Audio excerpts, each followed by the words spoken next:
สวัสดีค่ะทุกคนวันนี้มาพบกับช่องกินง่ายอยู่ง่ายอีกแล้วนะคะวันนี้เรามากินก๋วยเตี๋ยวหมูน้ำตกค่ะทุกคน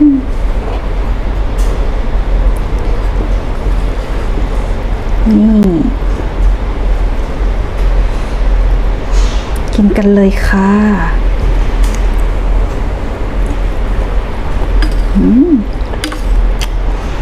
อร่อย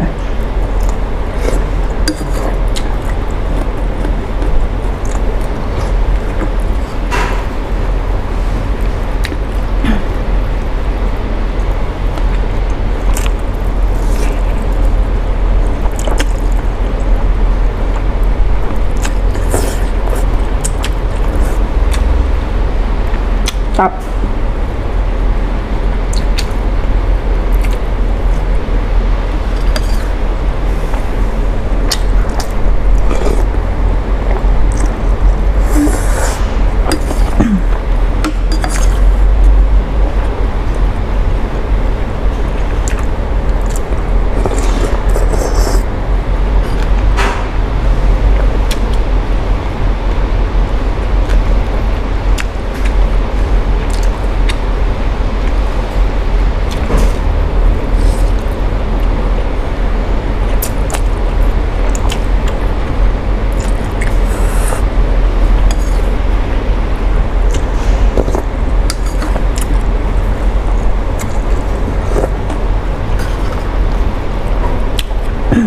อร่อยน้ำตกเข้มข้น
อร่อย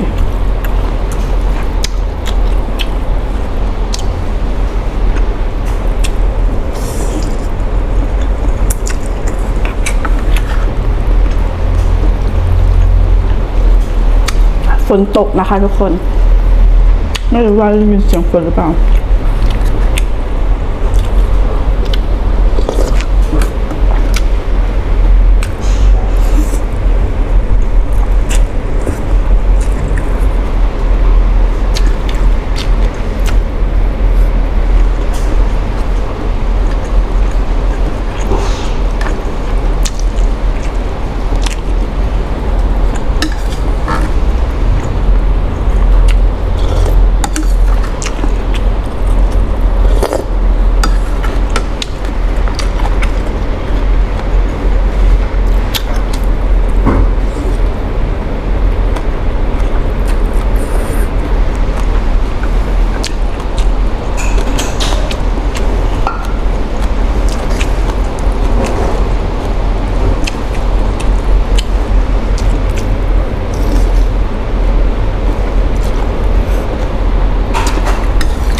อันนี้ซื้อมานะคะ60 บาท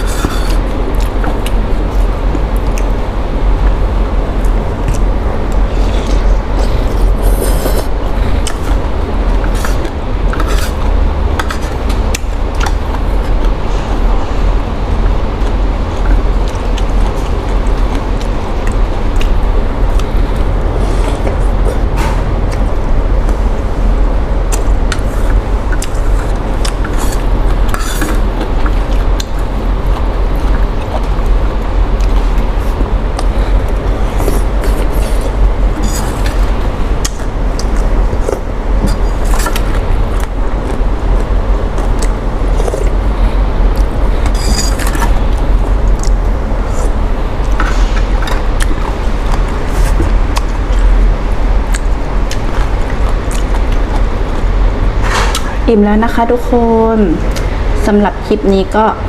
ขอตัวลาไปก่อนนะคะฝากกดไลค์กดแชร์กดกระดิ่งเพื่อเป็นกำลังใจให้กับปุ้ยด้วยนะคะสวัสดีค่ะ